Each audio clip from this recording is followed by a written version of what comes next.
योग युक्त आत्माएं इस संसार के लिए वरदान है। जो योगी हैं वो बाबा के सम्मुख रहते हैं ऊपर। बाबा उनकी केयर भी करता है और जो योगी हैं वही बाबा के सबसे ज्यादा सहयोगी भी हैं।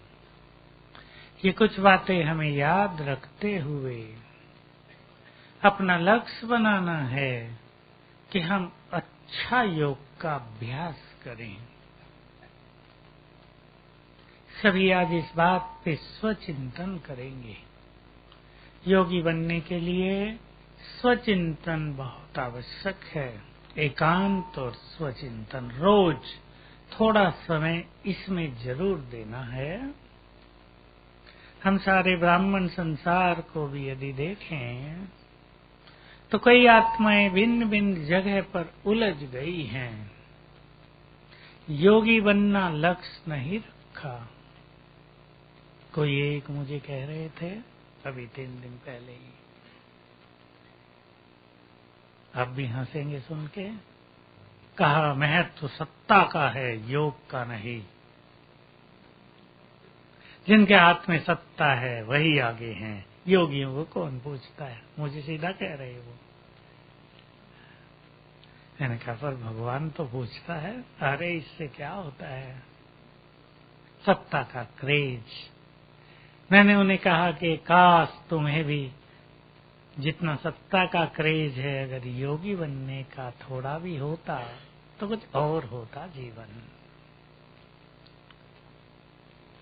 तो समझदार और बुद्धिमान आत्माओं को योगी जीवन बनाने पर विशेष ध्यान देना चाहिए, क्योंकि संसार की असली सेवा आत्माओं की पालना बिना योग के नहीं होती। ठीक बात है या नहीं? हम ज्ञान दे दें, बहुत अच्छी प्रेरणाएं दे दें, पर योग हमारा भी अच्छा न हो तो जिनको हम दे रहे उनका भी अच्छा नहीं होगा, खाली रह जाते। हम ये सब देख रहे हैं। तो हमारी सेवाओं में बहुत बड़ी वृद्धि हो सकती है अगर, ठीक है भाई, थोड़ी आत्माओं की पालना हो, आने वाली आत्माओं की पालना हो। अगर पालना होने लगे तो सेवा 1 साल में डबल हो जाए। क्योंकि पालना नहीं होती तो फिर माया पालना कर देती है। ये सब जगह देखा जा सकता है। फिर आत्माएं ढीली हो जाती हैं। 10 लोग आते हैं तो 5-7 वापिस चले जाते हैं। पालना, सबको योगी बनाएं जिससे उन्हें वास्तविक सुख मिले बाबा का। उन्हें लगे कि बाबा की याद, उसका मिलन आत्मा के लिए सब कुछ है। तृप्त हो गए हम तो। नहीं तो किसी के जीवन में समस्याएं बढ़ती हैं। कोई पारिवारिक उलझनों में उलझता है। हर परिवार में ऐसे बच्चे जन्म ले रहे हैं जो कड़ा हिसाब किताब लेकर आ रहे हैं। उनमें उलझ जाते हैं माँ बाप। डेफिनेटली उसमें समय देना पड़ता है, उनको चिंता भी होती है, संकल्प भी जाते हैं। मैं आज ही किसी का एक फोन आया, घर में बच्चा 9 साल का, अब तक बोलता ही नहीं, मुश्किल से मम्मा कहता है, पापा कहता है। सुनता है तो लगता है उन्हें ये कम समझ रहा है हमारी बात। एक ही बच्चा, तो बेचारे माँ बाप चिंतित, तभी ज्ञान में आए। लेकिन एक पॉजिटिव पहलू है कि ये समस्याएं लोगों को बाबा के पास ला रही हैं। कहीं ना कहीं से उन्हें मैसेज मिलता है कि चलो ब्रह्मा कुमारियों के पास, वहीं समाधान मिलेगा। तो मैं से पूछा इस बच्चे के लिए कुछ किया जा सकता है? मेडिकल साइंस तो कुछ कर नहीं रही। उन्होंने कहा भाई ये तो बचपन से है, इसकी तो कोई दवाई होती नहीं। तो ऐसे में आत्माएं उलझ जाती है ना बेचारी, परेशानी में जीवन व्यतीत करती हैं। तो हम सब आज एक सुंदर लक्ष्य बनाएं कि हमें बहुत अच्छा योगी बनना है। जैसे योगी आत्माएं संसार के लिए वरदान है, वैसे ही yogis are the beauty of this world. Beauty भी है वो इस संसार की। तो लक्ष्य निश्चित करेंगे, दृढ़ हो लक्ष्य हमारा। लक्ष्य में ढिलाई नहीं कि बाबा तो कहता है योग करो, मुझे याद करो, विकर्म विनाश होंगे। लेकिन हम बहुत अच्छा लक्ष्य बनाए दृढ़ कि हमें योग का चार्ट इतने घंटे तो करना ही है। क्योंकि एक बात जो मैं सदा आपके सामने रख रहा हूं वो बिल्कुल साफ साफ दिखाई दे रही है संसार में कि आत्माओं के विकर्म और विकार इमर्ज होने प्रारंभ हो गए हैं ब्रेन में। उसके कारण मानसिक सजाएं, अनेक परेशानियां, अनेक समस्याएं संसार में हर व्यक्ति के सामने आने लगी हैं और 2-4 साल में बहुत ज्यादा ये विकराल रूप ले लेंगी। केवल योगी आत्माएं सुखी रहेंगी, जो बहुत खुश रहते हैं वो सुखी रहेंगे, जो सरल चित्त रहते हैं वो सुखी रहेंगे, जो साक्षी भाव में रहते हैं वो सुखी रहेंगे, और जो योगी हैं वो सबको वाइब्रेशंस देंगे, वही सेवा हो जाएगी। तो बहुत अच्छा लक्ष्य सबको बनाना है योगी बनने का। पसंद है? योग सबको पसंद तो है ही, लेकिन ये लक्ष्य भी पसंद हो जाए और हम इसमें अपने लिए टाइम दें। एक प्लानिंग के अंतर्गत अपना रोज का दिन व्यतीत करें। ऐसे ही नहीं थोड़ा बहुत योग लगा लिया, कुछ लगा कुछ नहीं लगा, सवेरे उठे नहीं उठे, इससे काम नहीं चलेगा। क्योंकि हमें याद रखना चाहिए 2-3 घंटे योग अगर हम करते हैं तो वो तो हम हजम ही कर जाते हैं रोज। समझते होंगे आप ये भाषा? उतना तो हमारा खर्च हो जाता है। अगर हमें कुछ जमा करना है, कुछ अच्छी उन्नति का अनुभव करना है, तो हमें ज्यादा ही करना होगा। थोड़ा योग तो हजम हो गया, बचा नहीं, वो एनर्जी बची नहीं जो आगे हमें काम आए। एक दूसरी चीज भी हम देख रहे हैं आजकल कि लंबे लंबे समय से ज्ञान में चलने वाले लोग भी माया से हार रहे हैं। वो बताते तो नहीं अपनी बहनों को, पर हमें तो कभी कभी बताते हैं। कैसे कभी कभी क्या रोज ही आ जाता है एक आधा केस, माया से हार रहे हैं, क्या करें। कई साल बहुत सुंदर स्थिति बीती प्योरिटी की, उसके बाद अचानक पता नहीं क्या हो गया, सब डिस्टरबेंस हो गया। तो हमें ये याद रखना है बिना सुंदर योग के प्योरिटी भी नेचुरल नहीं होगी। कोई भी हो, भाई हो या बहनें हो, बाबा ने राजयोग सिखाया ही है आत्मा को पावन बनाने के लिए।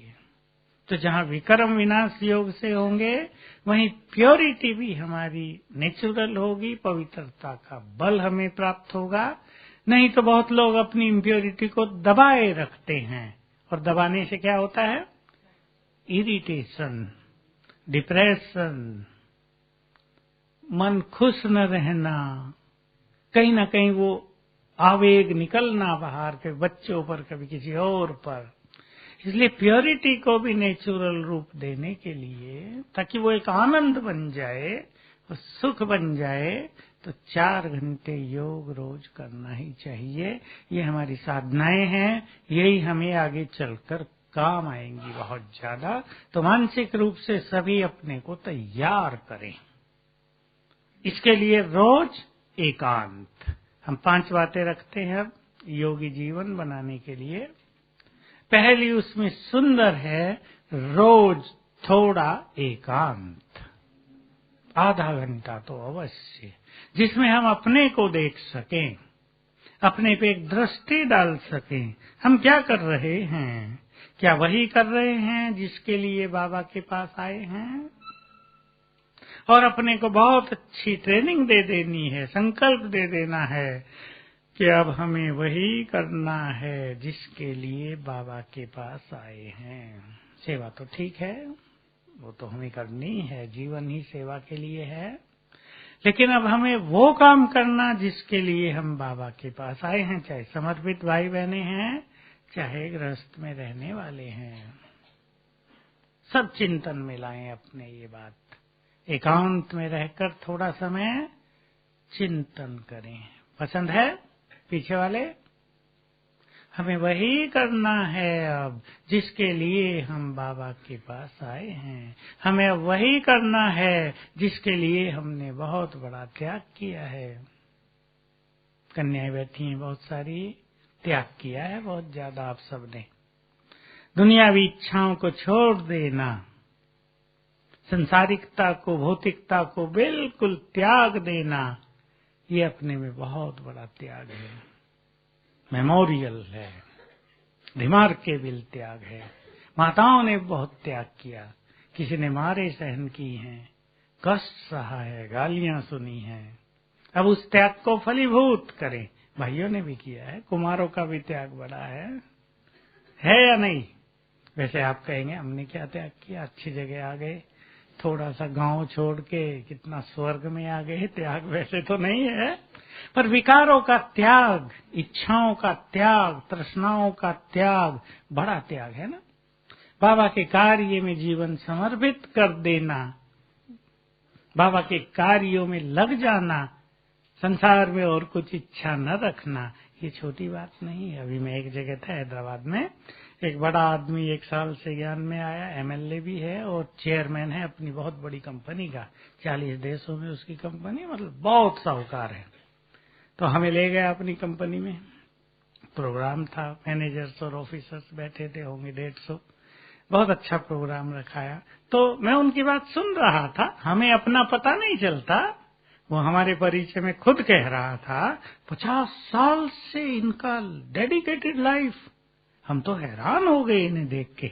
वो कह रहे हैं हमें पता नहीं चलता, हमारा नेचुरल जीवन है, सुखी जीवन है, हमें कुछ पता नहीं चलता, हमने त्याग किया है।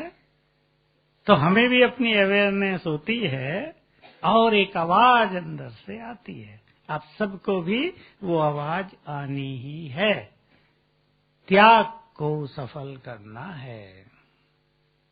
और त्याग की सफलता, त्याग की सार्थकता इस बात में है कि त्याग के बाद हम तपस्वी बन जाएं। देखो और जगह मैं सन्यास को लेता हूं, मैं सोचता हूं सन्यास के बारे में। कभी हमारे भारत में सन्यास बहुत बड़ी चीज थी। सन्यासी को देखा माना दूर से ही लोग नतमस्तक होने लगते थे। अब खेल बिगड़ गया ना, किसी ने बिगाड़ा हो पर उसका कारण यही रहा कि त्याग करने के बाद तपस्या नहीं हुई। कोई पैसे के पीछे लग गया, किसी ने इंडस्ट्री लगा ली कोई गुरु शिष्य इस झमेले में फंस गए। नहीं तो सन्यास के लिए है, जो सन्यासी हैं वो जानते हैं। एक सन्यासी को शिष्य आदि बनाना, पूज्य भाव रखना, अपनी पूजा कराना, ये सब निषेध है। अच्छे सन्यासी इस बात को जानते हैं, पर सब छूट गया। हम सब त्याग का पक्का अवार्ड प्राप्त करें, इनाम तपस्या। तो एकांत में रोज जाकर अपने से ऐसी बातें करनी हैं। हम क्यों बाबा के पास आए, क्या हम वही कर रहे हैं जो हमें करना चाहिए। सभी कन्याएं ध्यान दे, चिंतन करेंगे बहुत अच्छे। ऐसे तो नहीं आए कुछ करने, करने कुछ लगे। कबीरदास जी ने शायद कहा, आए थे हरि भजन को, ओटन लगे कपास। तो कपास ओटना भी अच्छा है, कोई बुरा तो नहीं है उसने कहा कि लग गए कहाँ कहाँ। तो एकांत, स्वचिंतन। दूसरी बात, योगी बनने के लिए अंतर्मुखता। और अंतर्मुखता का अर्थ है केवल कम बोलना नहीं, अंतर्मुखता का अर्थ है आत्मा जो अंदर है, कर्मेंद्रियों से जुड़ी हुई है। हमारी कर्मेंद्रियों का आकर्षण अगर बाहर की ओर है, आंखें बाहर की ओर आकर्षित हैं, कान बाहर की ओर आकर्षित हैं, जीभ बाहर के रस लेने में लगी हुई है, और भी कर्मेंद्रियां अगर बाहर की ओर आकर्षित हैं, इसको कहते हैं बाह्य मुक्ता। और अगर वो अंदर ईश्वरीय सुख में, आत्मिक सुख में तृप्त हैं, उसको कहते हैं अंतर्मुक्ता। मुख के अंदर जो आत्मा है वो आत्मिक स्वरूप में तृप्त है, उसकी भागदौड़ बाहर की ओर नहीं है, बाहर की इच्छाएं उसे आकर्षित नहीं कर रही है। ऐसी अंतर्मुक्ता योग युक्त जीवन के लिए बहुत आवश्यक है। इसको ही दूसरे शब्दों में कहते हैं, कर्मेंद्रियों का रस रखने वाले एक रस योग युक्त नहीं हो सकते। कर्मेंद्रियों का रस, आजकल ये रस बहुत बढ़ा हुआ है। कहाँ कहाँ कहाँ बढ़ा हुआ है कर्मेंद्रियों का रस?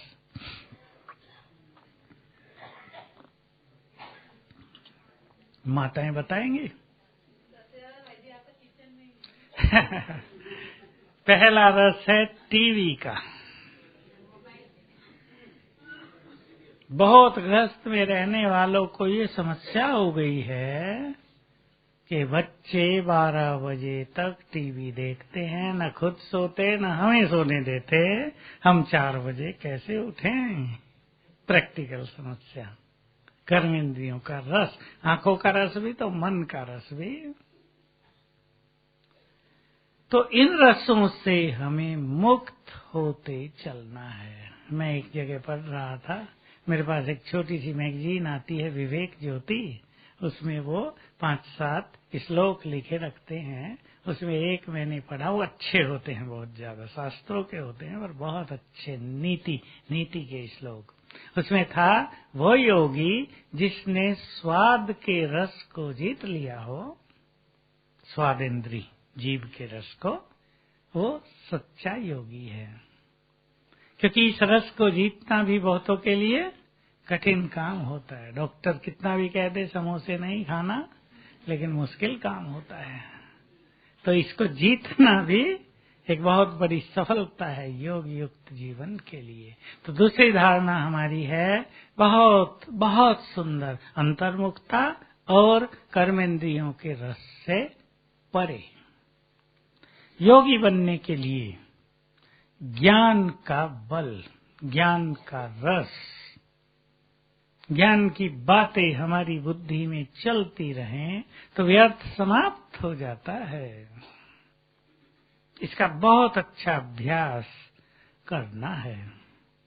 मुझे किसी ने फोन किया जो अभिज्ञान में बहुत ज्यादा नहीं है माता, लेकिन वो ये टीवी के पीस ऑफ माइंड के प्रोग्राम देखती है। तो कहा, मुझे तो बहुत अच्छा लगता है, सेंटर में तो मैं जा नहीं पाती, मैं सारा दिन याद रखती हूँ मैं परम पवित्र आत्मा हूँ। अभी तक वो पवित्र है नहीं, पर उसे अच्छा लगा ये मैं परम पवित्र आत्मा हूँ। मैंने उसे पूछा, तुम्हें इससे क्या फायदा होता है? पूछा, ज्ञान में चलती हो क्या? अभी बस थोड़ा थोड़ा जाती हूँ कभी कभी। तो कहा, इससे मुझे सबसे ज्यादा फायदा ये है कि मेरे व्यर्थ संकल्प नहीं चलते। कितना अच्छी बात हो गई। तो इस तरह कोई भी अभ्यास अगर हम करते रहते हैं तो व्यर्थ संकल्पों से हम मुक्त रहते हैं। और आगे सोचें, हमें योग के सब्जेक्ट में सफल होना है। बिल्कुल ओपनली सबको ये बात जाननी चाहिए, बहुत लोग सफल नहीं होते। 5 दिन योग अच्छा होगा, 6ठे दिन पता नहीं क्या हो गया, आज तो लग ही नहीं रहा योग। फिर 2-4 दिन मेहनत करेंगे, फिर अच्छा होगा, फिर कुछ डिस्टरबेंस हो जाएगा, फिर समाप्त हो जाएगा। जिनको पर चिंतन का रस बहुत है वो योग का रस नहीं ले सकते। पर चिंतन हो या ऐसे ही बातें सुनने का रस हो, कईयों से रहा नहीं जाता। कोई बात करने नहीं आया तो परेशानी हो जाती है। आज कोई भी नहीं आया, पता नहीं सब कहाँ चले गए। माताएं इस बात पे विशेष ध्यान दें, तो को न कह दें अच्छी तरह से तो ध्यान देना है, समाने की शक्ति, पर चिंतन से मुक्ति हमें योग युक्त जीवन बनाने में बहुत मदद करेगी। ये सब चीजें हमारे सुख को नष्ट कर देती है। मैं अपना एक अनुभव सुना दूं, बिल्कुल सीधा अनुभव है, बहुत सुंदर और थोड़ा खराब भी।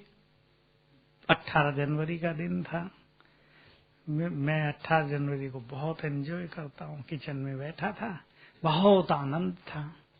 कोई एक पुराना भाई ऊपर से आ गया, किचन में घूम रहा था, पुराना है, मेरे से पुराना। मैंने उसको कह दिया, आओ बैठो भाई। अब तो कहना ही पड़ता है ना। मेरे पास जो बैठा तो उसने अपनी राम कहानी शुरू कर दी। अब जानते हो राम कहानी क्या होती है। जो उसके अंदर भरा था, सोचा मैं सारा इसको ही सुना दूं। अब मेरे को रुचि नहीं, मैं बहुत सुंदर उस दिन मेरे लिए, मैं कहूँगा परम आनंद था सारा दिन का। मैं बहुत अवॉइड किया, फिर आखिर मैं उठा, मुझे तो घूमना होता है, सब्जी में जाना, रोटी में जाना। मैंने कहा मैं जरा चक्कर लगा के आता हूँ। लेकिन मैंने नोट किया उसकी बातें, यद्यपि मैंने इंटरेस्ट से सुनी ही नहीं, पर सुनी तो सही ना, कानों में तो गई, ब्रेन में तो गई। मुझे इंटरेस्ट नहीं था और न मैं उनको एक्सेप्ट कर रहा था, लेकिन मेरा वो आनंद कुछ समय के लिए खो गया। मैंने सोचा ये अच्छी माया आई। मैंने ऐसे भूल कर दी उसको कहने के भाई आओ बैठो। अब कहना पड़ता है, सोशलाइजेशन है हमारी, कोई भी आया और वो भी पुराना है, आओ भाई बैठो। फिर तो बाबा का दिन था, तो मुझे अपने को तैयार करना होता है। फिर मैं कुछ देर के बाद फिर से अपने को वैसा ही किया। लेकिन मैंने नोट किया, मैं सोचने लगा, जो लोग व्यर्थ में बहुत ज्यादा रहते हैं, जिनको इन चीजों में बड़ा इंटरेस्ट है, क्या उनका योग लगता होगा? मुश्किल होगी ना। इसलिए योग एक ऐसी सूक्ष्म चीज है जिसको बाबा कहते हैं तलवार की धार पे चलने वाली ये बात है कि हम जरा भी स्लिप हुए, व्यर्थ की ओर गए और योग टूटा। और योग एक बार अगर लंबा समय किसी का टूट जाए, लंबा समय माना 10 दिन भी टूट जाए, तो उसको पुनः स्थिर करने के लिए 30 दिन चाहिए, कम से कम 3 गुना टाइम। इसलिए हम सबको बहुत सावधान रहना है कि हम अपनी एकाग्रता को जाने न दें, अपने उस सुख को, जो स्वमान हमारे अच्छे हैं, जो हमारा चिंतन है, उसको हम जाने न दें। तो ज्ञान का बल, इस पे सभी को बहुत ध्यान देना है।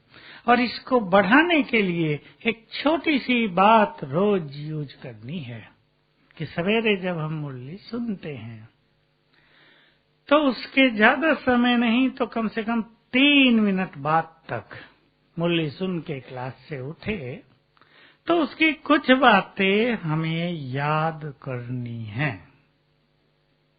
चाहे हम इस ध्यान से सुने कि हमें 2-4 बातें याद रहे, एक फ्लो तो याद रहे ना। बाबा आज किस फ्लो से हमें सुना रहे थे। बाबा की मुरली में एक फ्लो होता है, ऐसा नहीं बाबा कुछ कुछ सुना रहे, इधर की उधर की लहर चल रही है। एक टॉपिक है बाबा के पास। आप साकार मुरलियों को भी ध्यान से सुने तो बाबा किसी चीज को लेकर चले ऊपर से, तो वो फ्लो हमारी पकड़ में आना चाहिए। तो ऐसी 3-4 बातें हम उन 3 मिनटों में याद करें।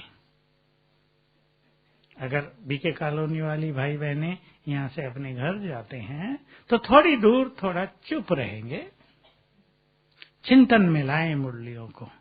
यज्ञ वाले अगर मुरली सुनते ही जाते हैं, यज्ञ वालों को क्या होता है, 8 बजे ड्यूटी पे जाना है, फटाफट नाश्ता करना है, तो एकदम बाहर निकलते ही मन डाइवर्ट हो गया, फटाफट नाश्ता करके ड्यूटी पे चलना है। संकल्प तो राइट है, कोई कहेगा बिल्कुल ठीक संकल्प है, ये तो करना ही पड़ेगा, परंतु हमें नाश्ता तो करना ही है ना, और ड्यूटी पर भी जाना है। लेकिन इस बीच में हम 5 मिनट मुरली के चिंतन में अवश्य दे दें, तो इससे ज्ञान का बल हमारे पास बढ़ता जाएगा। और देखिए ये बड़ी सूक्ष्म चीज है, मन और बुद्धि। बुद्धि हमारी ग्रहण शक्ति है, धारणा कहाँ होती है हमें, बुद्धि में। ज्ञान हमने सुना, ज्ञान का हमने मुरली सुनते हुए भी सुख लिया, तो वो सुख समा गया बुद्धि में। ज्ञान की 4 बातों को हमने चिंतन में लाया थोड़ी देर तक, उसका एसेंस बुद्धि। तो ये ज्ञान का बल हमारी बुद्धि को क्लीन करेगा। जो भी जन्म जन्म से बुद्धि में कुछ भी गंदगी रबिश भरी हुई है, ये उसको नष्ट करेगा अंदर ही अंदर। इसलिए जिनको योगी बनना है उनको ज्ञान का बल, ज्ञान का चिंतन बहुत आवश्यक है। ये नहीं कि हम मुरली बार बार ही पढ़ते रहें, ये उनके लिए तो ठीक है जो चिंतन नहीं करते कि आप दिन में 5 बार 10-10 मिनट भी मुरली पढ़ लें तो ज्ञान की अच्छी स्मृति रहे, वो भी एक अच्छी बात है। लेकिन जिनको एक बार पढ़ने सुनने से ही बहुत अच्छा हो जाता है, वो उसको चिंतन में लाएंगे, अच्छे चिंतन में लाएंगे। ठीक है, ये बात पसंद है? तो इससे पर चिंतन भी समाप्त होता जाएगा और ज्ञान का एक विशुद्ध रूप, ये भी एक प्योरिटी होगी जो हमारी बुद्धि को डिवाइन करेगा, वरदानों को धारण करने की शक्ति प्रदान करेगा। इस पर सभी बहुत ध्यान देंगे। बुद्धि में हर चीज का एक एसेंस समाता है। हमने बहुत अच्छे पुण्य कर्म किए, तो पुण्य कर्म एक मोटी चीज भी है, लेकिन उसका एक सूक्ष्म एसेंस, उसका एक सूक्ष्म प्योरिटी और सुख बुद्धि में समा गया, वो बहुत बड़ी चीज होती है। तो योग युक्त बनने वालों को इस बात पे बहुत ध्यान देना है। सभी चिंतन करेंगे, एक चीज से और बचेंगे, अवगुणी दृष्टि। हमारा संगठन बहुत बड़ा हो गया है और भिन्न भिन्न तरह की आत्माएं उसमें हैं। कोई अच्छे पुरुषार्थी हैं, कोई नहीं है। किसी के बोल अच्छे हैं, किसी के नहीं हैं। कोई मुरली पर ध्यान देते हैं, कोई नहीं। योग किसी का सब्जेक्ट है तो किसी का सब्जेक्ट केवल सेवा है। हम इस वैरायटी को समझते हुए थोड़ा साक्षी भाव और हल्कापन धारण करें। जैसे क्लास होती है, देखिए 60 स्टूडेंट एक क्लास में हों, लौकिक क्लास, 60 में से हम एवरेज निकालें, 10 होंगे फर्स्ट क्लास, उसमें से एक टॉप क्लास, दूसरा second top class, 10 first class हो गए। बीच के 20-25 सेकंड क्लास, फिर लास्ट के 15-20 थर्ड क्लास, और 2-4 वो भी होंगे या नहीं? फेलियर वाले भी होंगे। ये एक कॉमन बात है, उसमें फेल होने वाले नहीं होते, पर फिर भी होते तो हैं ही। कई जगह ऐसी समस्या हो गई है आजकल कि प्राइमरी स्कूल में बच्चे पढ़ते नहीं हैं, टीचर पे दबाव है, रिजल्ट अच्छा आना चाहिए, बच्चे कुछ नहीं सीखते हैं। ऐसे फोन मुझे आते हैं, क्या करें इनका, कैसे इन्हें सिखाएं। आदिवासी स्कूल हैं कई जगह, इन्हें सरकार का बहुत फोर्स है, इन्हें कुछ सिखाओ पढ़ाओ, पर उनमें वो है नहीं योग्यता। तो हमारे संगठन में भी 4 तरह की आत्माएं हमें मिलेंगी ही। Top class, first class, second class, third class, और 2-4, ज्यादा नहीं, 2-4। तो हमें इस बारे में साक्षी भाव भी रखना ही होगा।